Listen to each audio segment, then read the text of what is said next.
एक कंपनी ने 2022 में 50,000 लोग को हायर किए और 2023 में उसी कंपनी ने उसी लोग में से 11,000 को घर बेच दिया।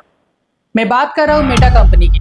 अब सवाल ये है, अगर उनको जरूरत नहीं थी तो हायर क्यों, और अगर हायर किया भी तो निकाला क्यों? वीडियो शुरू करने से पहले एक कंफ्यूजन दूर करना चाहता हूँ।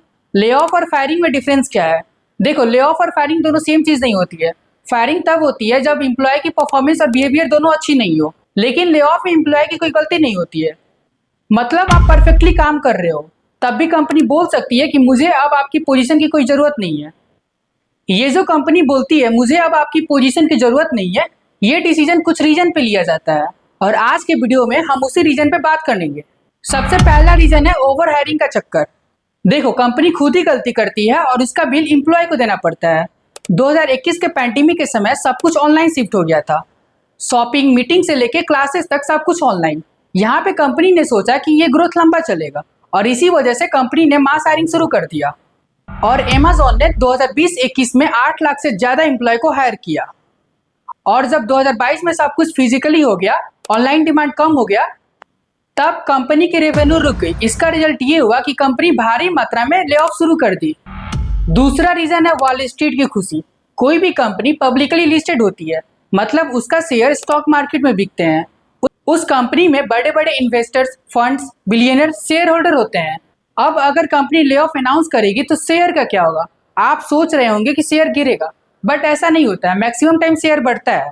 लेकिन क्यों? क्योंकि शेयर होल्डर सोचते हैं अगर कंपनी कॉस्ट कट कर रही है तो इसका मतलब प्रॉफिट बढ़ेगा, और अगर प्रॉफिट बढ़ेगा तो मेरा पैसे का रिटर्न ज्यादा होगा।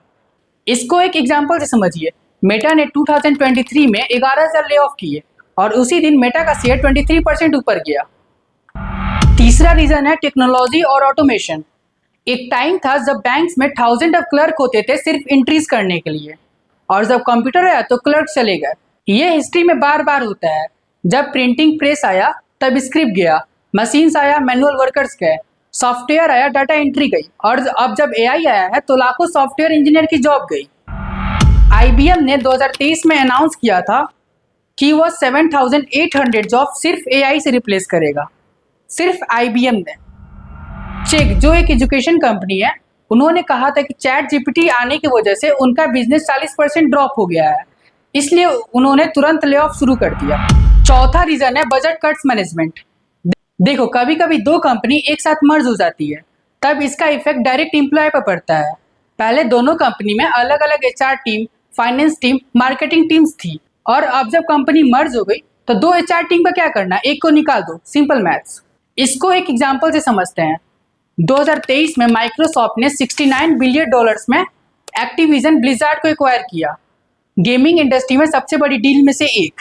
सबको लगता था कि ग्रोथ होगा, जॉब्स बढ़ेगी, लेकिन कुछ ही महीनों बाद माइक्रोसॉफ्ट ने 1900 जॉब्स को कट कर दिया।